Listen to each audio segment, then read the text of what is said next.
Welcome to Salim समी channel. मैं हूं आपका एस्ट्रोलॉजर सलीम समी। अस्सलाम वालेकुम। थोड़ी तबीयत की वजह से काफ़ी दिनों से वीडियो नहीं बना पा रहे, अभी भी ठीक नहीं है, लेकिन वो जो हमने एनुअल वीडियो बनाई है उस पर थोड़ी सी कन्फ्यूजन है, वो दूर करने की कोशिश करता हूँ। जैसे मैंने आपको पहले बताया था कि हम वैदिक एस्ट्रोलॉजी से बता रहे हैं आपको, तो अगर आपने वैदिक एस्ट्रोलॉजी से देख रहे हैं तो आपने देखना है कि आपका एसेंडेंट और मून साइन क्या है। मून साइन को प्रेफर इसलिए मैंने किया था कि मेजॉरिटी में लोगों को अपना बर्थ ऑफ टाइम जो है वो सही पता नहीं होता, तो इसलिए कहा था कि प्रेफर आप मून साइन को कर लें। जिन्हें एग्जैक्ट अपना एसेंडेंट भी पता है तो वो एसेंडेंट से देख सकते हैं। सन साइन से इस वीडियो का कोई ताल्लुक नहीं है। सन साइन से हमेशा वेस्टर्न एस्ट्रोलॉजी में तो आप देखते हैं, जो आप न्यूज़पेपर में भी और यहाँ पे भी देखते हो कि जी आपका सन साइन इधर है, उससे ये कोई ताल्लुक नहीं। सन साइन से आपने ये वीडियो नहीं देखनी, सन साइन से इसका कोई ताल्लुक नहीं है।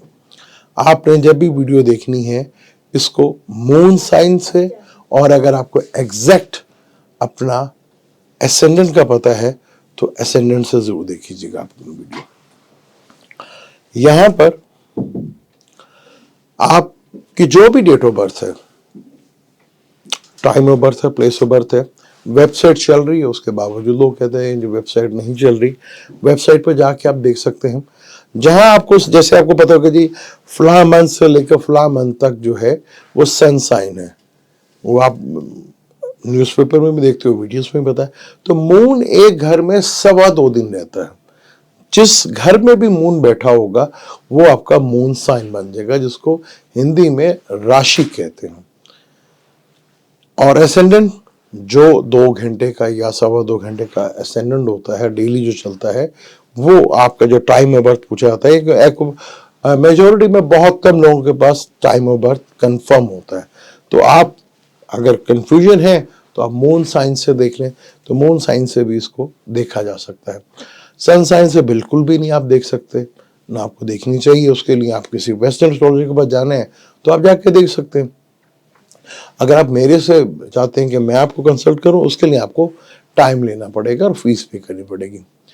तो टाइम लेके आप पूछ सकते हैं जो पूछना है, लेकिन ये जो एनुअल कंडीशंस होती है प्लैनेट्स की जो चेंज करते हैं, उसके हिसाब से कि किस ज़ोडिक साइन के मेजर प्लैनेट कहाँ बैठे हुए हैं, तो एक आइडिया जो दिया जाता है। एग्जैक्ट भी होता है, वो मैंने कई दफ़ा कोशिश की आप लोगों को बताने की, लेकिन वो आप लोगों को समझ नहीं है, क्योंकि आप थोड़ा सा वो चाहते हैं कि बस हलवा हलवा हमें मिल जाए, थोड़ी सी एफर्ट्स हमें ना करनी पड़े। वो होता है कि जहाँ आपके मेजर प्लैनेट बैठे होते हैं, सैटर्न हो गया, जुपिटर हो गया, राहु केतु हो गया, इवन जब मून भी बैठा होता है, वहां से प्लैनेट कहाँ जा रहा है। आप जैसे जुपिटर एरीज में रेट्रोग्रेड होकर बैठा है 31 दिसंबर को, ये सीधा हो जाएगा, कि 1 जनवरी को ये सीधा हो जाएगा। तो जिनका बुर्ज हमल में जुपिटर बैठा है और वहां कोई प्लैनेट बैठा है, वो जुपिटर को नफ्स कहा जाता है। अगर सैटर्न साथ बैठा होगा तो डेफिनेट आपको कैरियर में ग्रोथ मिलेगी। और उसका ट्राइंग जो है बुर्ज हमल का जो है, फायर एलिमेंट का ट्राइंग जो है हमेशा फायर एलिमेंट से होता है, अर्थ एलिमेंट का अर्थ से होगा, एयर का एयर से होगा, वाटर का वाटर से होगा।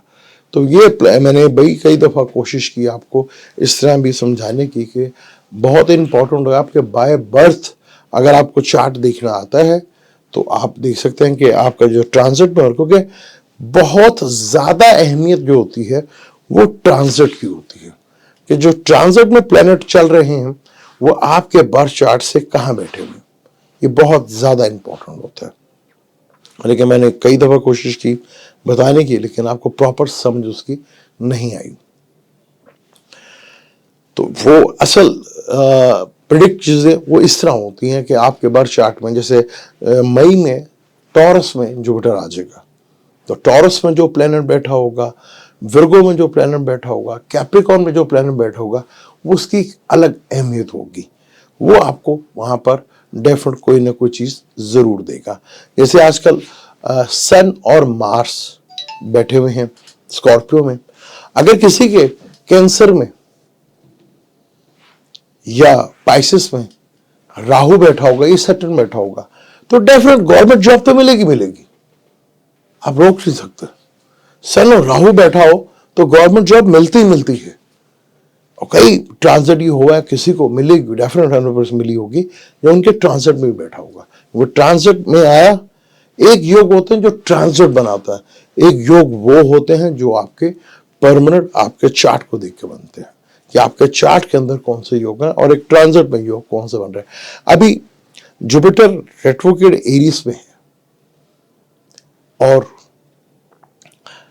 वीनस लिब्रा में है, लेकिन जब वीनस यहाँ पे जुपिटर सीधा होगा तो वीनस निकल चुका होगा यहाँ से, मार्स भी निकल चुका होगा, तो मार्स जो है वो सेजिटेरियस में आ चुका होगा, वीनस स्कॉर्पियो में आएगा। जब वीनस सेजिटेरियस में आएगा तो एक योग बनेगा जहां धन का लाभ भी मिल सकता है, फाइनेंशियली गेन भी हो सकता है, जहां आपको व्हीकल से रिलेटेड और कंफर्ट से रिलेटेड चीजें आपको मिल सकती हैं। ये ट्रांजिट में बना होगा। और आपके चार्ट में दिशा की बहुत ज्यादा अहमियत होती है, लेकिन दिशा भी वर्क जब करती है जब ट्रांजिट आपको सपोर्ट कर रहा हो। जैसे हर चार्ट को हम काल पुरुष कुंडली का चार्ट जब भी शुरू होगा, चाहे वो आपका चार्ट हो या मेरा किसी का भी चार्ट हो, वो बुर्ज हमल से ही शुरू होता है। काल पुरुष कुंडली में जितना भी चार्ट होंगे वो बुर्ज हमल से शुरू होता है।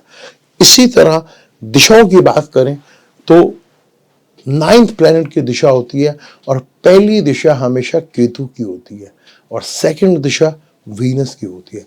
केतु की दिशा 7 इयर्स की होती है और वीनस की दिशा 20 साल की होती है, तो 27 साल।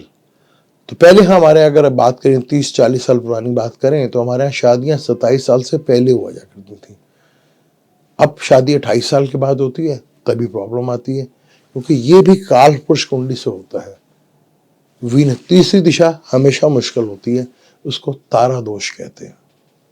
तो अभी अगर आपको कंफ्यूजन है तो आप जाके, जिनका को एक्यूरेट टाइम ऑफ बर्थ बहुत कम लोगों के पास होता है, तो उसे कहा था कि मून से देखें, सन साइन से आपको देखने की जरूरत नहीं है। मुझे दें इजाजत, बोलने में प्रॉब्लम हो रही है, फिर इंशाल्लाह जल्दी मिलते हैं, अगली वीक में मिलेंगे इंशाल्लाह आपसे। अब इजाजत दें, अल्लाह हाफिज।